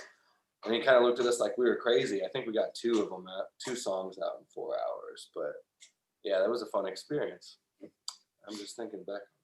Sounds exactly like the way this whole album came together. Snap of the fingers. Hey, Rom, here's the tracks. Cool. We'll knock this out. Yeah. Easy. I've done battle bands like that too, where you got some studio time. One of my first bands, Descent into the Maelstrom, like that was basically our first experience. You go in, they're offering studio time, you win, you're like, what the fuck, we won? Cool, hell yeah. You go in and it's like you're expecting like this big grand experience, whatever. You're so happy to just have somebody record you, and you go in and it's like everything's shit. We were in a hot room that looked like a backstage green room. I guess I'm lucky I never won any of those contests. Yeah. Probably for the better, you know when you work harder. One thing I do the actual real thing you're supposed to do. Yeah, we were like keep learning it over and over again, but I feel like I'm finally getting to that place of just anytime someone goes, oh, we'll knock this out real quick, like that's a red flag. It's like, do you have any studio experience? Like, yeah, it's like everything always takes longer. And I actually love like lately kind of doing a lot of remote stuff where I can just like, okay, I know I'm going to sit here and I'm just going to like record this shit and do what I need to do in Competent and do the whole fucking thing. And, rather than go into a studio and have that pressure of going like, oh, I gotta, because I think there's that, unless you're a really tight fucking band, like the idea that you're just going to go in, what that translates to is you're going to go into a studio and you're going to go down a bunch of shit. Yeah. And you're not going to have the money for the editing, or the guy who you recorded has no fucking idea what he's doing. It's going to sound like shit. That's basically what's going to happen. Well, now it's nice with the home recording because you could scream at your computer and yell all kinds of bad words, and then you finally get it right, sent off, and you're like, yeah, I got this knocked out real quick. Something I came up with. Don't worry. That's really like, yeah, that's really how you can write this kind of music. It's just actually trying to deal with the recording. And then it's like, fuck, I think I have a new song now. Shit. Yeah, that came out really good. There should be a lot of cats listening to that one. Right. What was that? Sorry, what was that? Cats. We're back on cats. We're back on cats. Is all any of you guys? We actually, some things we seem to have come up on not every podcast, but frequently, are Dave Mustaine and Geddy Lee. Don't ask why, but if either any of you guys have stories on them, I'd love to hear it. And also Broadway musicals, funny enough. So have any of you guys seen Cats, and is it true about the buttholes? Well, my mom was a big fan of Cats the musical. I grew up in a household with a piano where I had to hear my mom. She can't even play. She can't carry a fucking tune. I mean, I love her to death, but Jesus Christ. Get it together, Mom. Like, just butchering it with the fucking fingers. Like, so it basically was exactly like the musical Cats. Oh, yeah. Nailed it. I don't know. What a fucking weird thing that happened in America. Why the fuck did humans in the 90s decide that we want humans to play Cats and we do a fucking musical? I don't get it. Dude, they made us watch it in high school. That was I like Cats. What do you want? Bill Clinton was the president. Okay, what do you expect? I don't fucking know, man. It kind of checks out, Rom. That's why 9/11 happened. The thing about they had Socks, the cat. Like he was like, they all wore socks. Is your cat too loud? Anybody ever watch it? Always hey, make a musical about pussy. Well, I don't know. Yeah. All I know is that apparently that came out as a movie, and it's supposed to be a horrific movie. And for some reason, the costumes they actually made where they had the cats had buttholes, like, and then so there's apparently and then it was too offensive, and so there's apparently a butthole and a non-butthole version of Cats. What I've heard. That's going to be worth a lot of money in a couple of years. I guarantee it. We're going to run like something odd in the background on the TV, which you can't see. The TV is on pause. But had I known about like buttholes in the Cats, I would have tried to find that and just had that running silent in the background for this podcast. Well, just make a little good social media advice. That's what you should. There's your ad right there. We talk about buttholes on Eclectic Podcast. Oh, that's a plug. Hey man, in 10 The years, literal plug for the cat buttholes. Never work, and it might work. Who knows? Get a big Broadway audience. like a cat butt plug. Is that essentially what that was? Maybe we're talking about I'm merch seeing ideas. it. Let's make a Tibetan Sky Burial cat butt plug. I think A that's- butt plug with a cat on the. A little heart shaped. when they Read spread every- the butthole, so you No, see his but little you're kid. late. Read all your looks, Rom. They literally do have a thing for cats, and you put it on their tail, and it's like you said, like a little jewel or something, Oh. and you put it on their tail, and it like covers their butthole. So whenever they do the cat thing and try to show everybody their asshole, it's like a little whatever the Aw. fuck you want it to do. That's right. I've heard of that. Hey, by the way, Rom, how's the cat? How's Suki? Suki is fine. I'm not even. Does Suki flaunt her butthole, or does she have a butthole covering? America wants to know. No, it's raw butt. Of course, Yeah. she's super proud of her butthole, just like me and Nafar. Like Oh, this is what we do in our living- household. Living with Ram and Nafar, I can't tell you how many times Nafar's a vet tech. She picks up, Suki, and she's like, "Oh, this is such a cute little cat! Oh, such a cute little clean butthole!" So proud of that clean butthole on that cat. Yeah. I thought that was going to go somewhere totally different. I thought you were just going to be like, Nafar just walks around, butthole out, no big deal. Showing everybody. I agree with you. I was waiting for it as well. Like, damn, that's what happens when I didn't come over. Okay. It's a bit disappointing. Oh, the cat. Anyway. Thanks for talking the cat. As much as I love talking about butt, I know you guys are all. Shane, I have a request that you send everybody cat butthole memes now, please. Probably sent 5 while we were talking about that. Yeah, he's already Yeah. he's already been on his I've phone got throughout this notifications conversation, on it. looking at cat Well, butthole. I've already got the Jeff Bezos fucking chip thing in my brain, and it just sends it straight to my phone, and then it just sends it. I don't even have to hold it anymore. So anybody listening to this podcast, just come to this part about cat buttholes. Skip everything else we talked about. This is all. Yeah, I feel like all the good stuff happens at the end. It's like ban, and then shit stories and buttholes, and that's where people need to go to. So There you go. A couple beers and whiskeys in us. That's the Brian and I, content. that's where we go. Cat I'm gonna tomorrow. You're gonna hit me up and be like, "Hey, man, we're trying to maintain a professional image. Is there any way you can like cut all that butt?" So aren't you glad we're not live now? Extra butthole. I was wish about there to was say more. you can cut all the other stuff from this. Yeah. Just the butthole. buttholes. Can Yeah, you I cut love out it. all the business acumen and strategy and social media and just leave the butthole part? God, these The tag. all these fucking guys are doing is talking about algorithms, and so who cares? Talk about cat buttholes, please. Yeah, that's it. That was the text. Tibetan Sky Burial, cat buttholes, algorithms. It's all good. Okay, last thing. Really good whiskey, by the way. I just want to plug this whiskey, and I would like Yes. Rick to tell me Looks what like it a is. Japanese whiskey. It is, yeah. Ah, okay. Akashi. Yeah, it's great on the rocks. Yeah. By the way, thanks for the glass. You were the one who was like, "I'm going to bed at midnight. You want a glass?" I can have 8 whiskeys. Oh, there we go. Party on, man. This is a special occasion. I say Shane should have one. We'll There you we'll go. allow it. Well, if I have 1 whiskey, I might have to go out. Well, Or maybe I will. I'll give him 1 whiskey, and I'm gonna get a bunch of text messages. You son of a bitch! You didn't give me a whiskey earlier. Oh yeah, do it. Yeah, a bunch of cat stuff. Great. How dare you not give me a whiskey sooner, you son of a Well, bitch! it just depends. Look at this cat butthole. I love you. I was in a mind frame, like I forgave you last week. Thank you.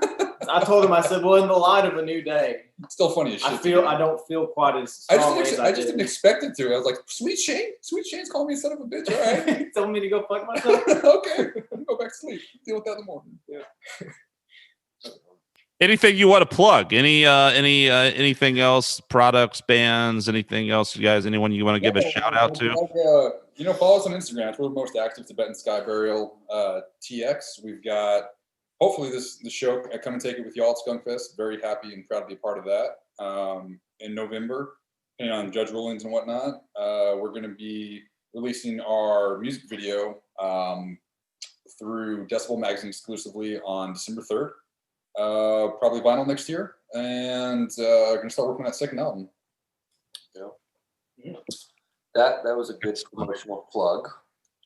Oh, so we're gonna cut that out. That was way too boring. Yeah. Not enough. There's a certain standard of unprofessionalism with the conversations, but Yeah. they're not mentioned, so it must be cut. We took recording off. Whatever you guys have something interesting to say or informative. It's like the presidential debate. Just mute it. Nick and I have like a code of like, okay, stop recording. When this podcast actually airs, is going to be like 13 seconds of the word button. That's cool. I always like to send a shout out to anybody who I may know in the touring industry, in the music world, that's not necessarily a musician, because a lot of people are out of work right now, a lot of techs, a lot of audio, a lot of video, a lot of lighting, a lot of bartenders, anybody affected in the music industry right now is really struggling. So I always like to send a huge shout out to friends in the touring world to, keep their heads up. And it seems right now that a little bit of work is starting to trickle in more than it was, a month or two ago. So that's good. But everybody in the music world, keep your head up. We'll get by. We will get back to normal.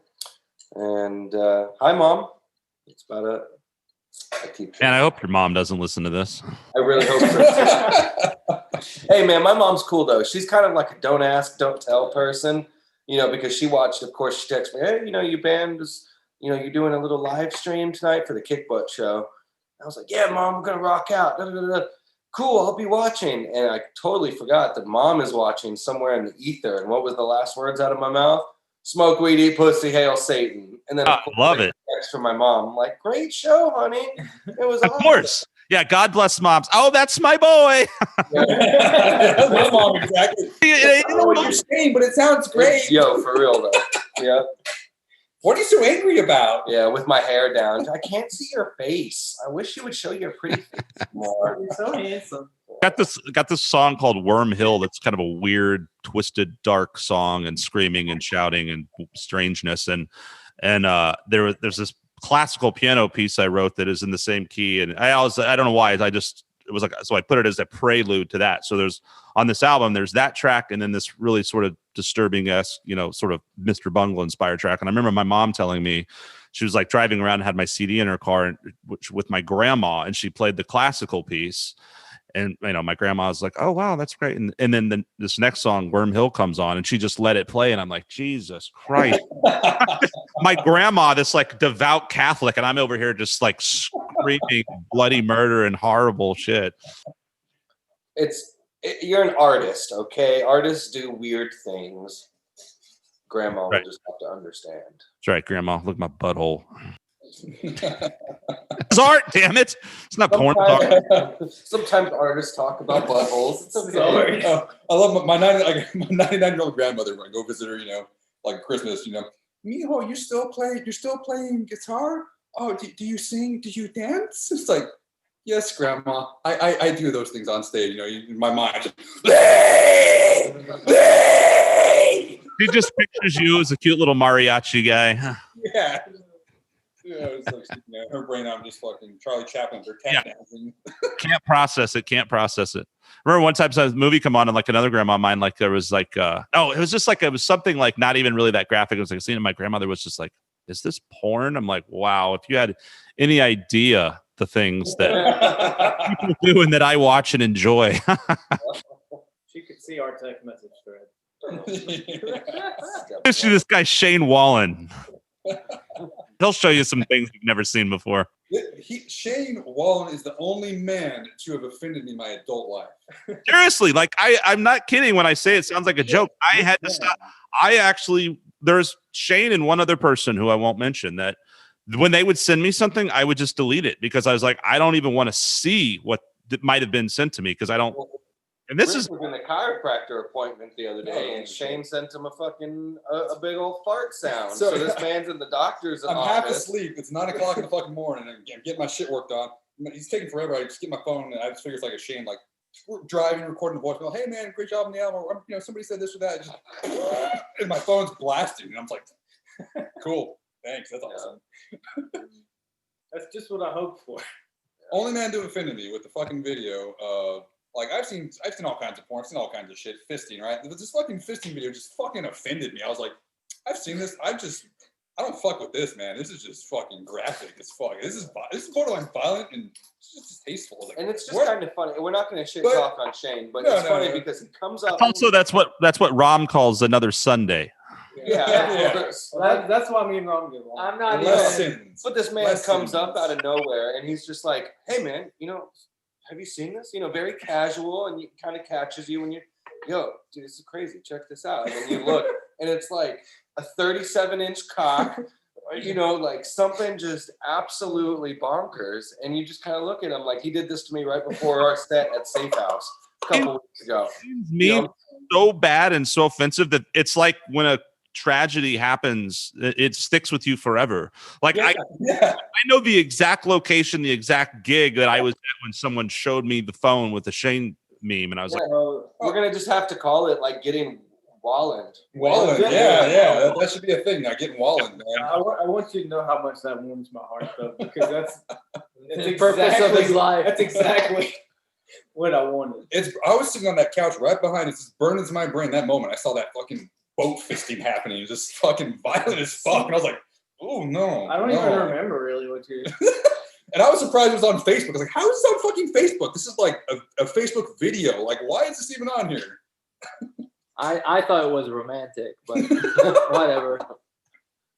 yeah. Well, and see, that's the thing. Those are the algorithms. I mean, how can you compete with that? It doesn't matter what your content is. You can't compete with fisting. Yeah, fuck a concept album about the 5, stages of anger, denial, bargaining, grief, and all that shit, of healing, whatever. No, just give us fisting, man. I mean, I'll be honest with you. I think the music's great. I love the album. I love everything about the band. But if I have 2 windows and one says porn, fisting, and one says whatever your shit is, I mean, I'm going to go to the other window. Every time. I mean, you at least have to inspect it first before you go to the other one, because you know what the other one's going to bring you. Okay, it's a band with music.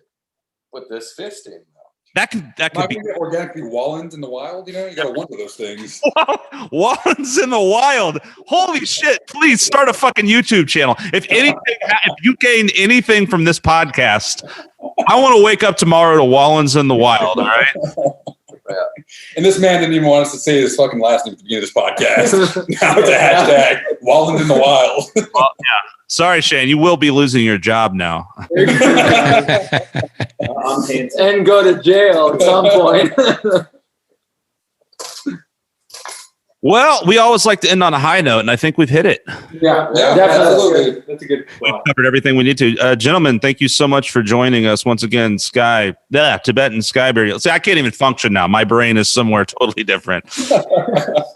Yeah. Lamenta out now. New video premiering with Decibel December 3rd, and hopefully you guys will be playing Skunk Fest November 21st. Fingers crossed that people stay safe and that we can, bars can stay open, survive. We can get back to playing some live music. Best wishes, guys. I think everything you're doing is totally kick-ass. Glad you joined us here tonight and talked about very serious, only business-related stuff and had absolutely no fun.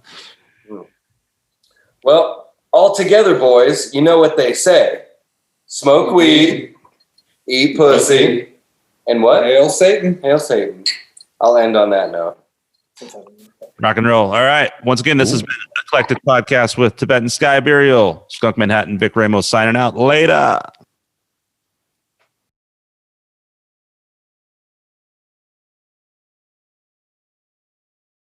Oh, well, I'm kind of hungry for pizza now, I think. Yeah, thank you, boys. Time, man. If you fold it in half.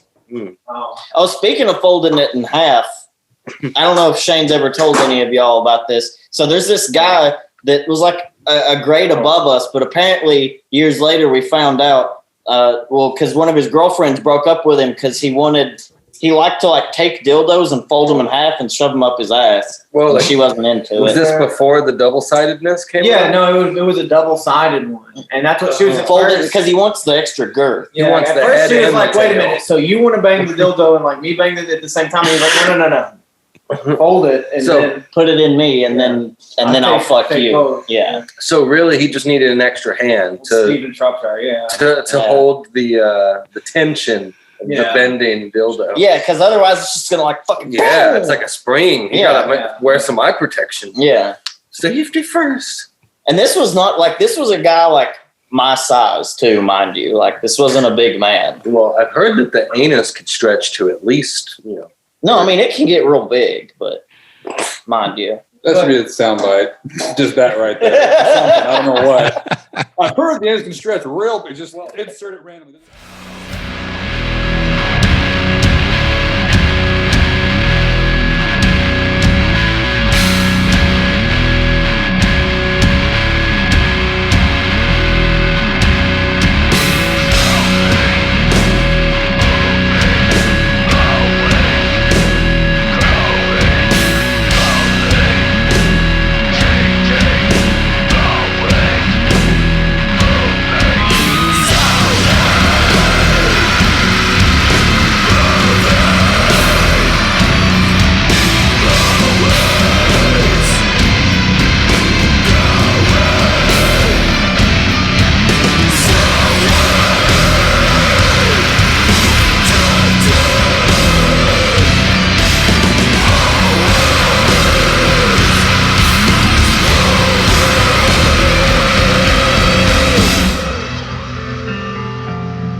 I was like, yeah, we'll do this podcast, an hour and a half or so, and then I'll get on with things. And here we are, Fucking half free hours night. later, talking about Pornhub marketing and.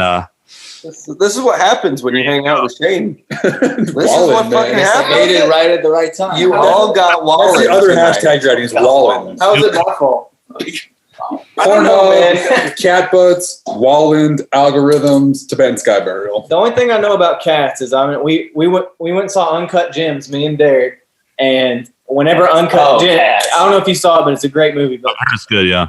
at the end of Uncut Gems, it's got a pretty wild ending.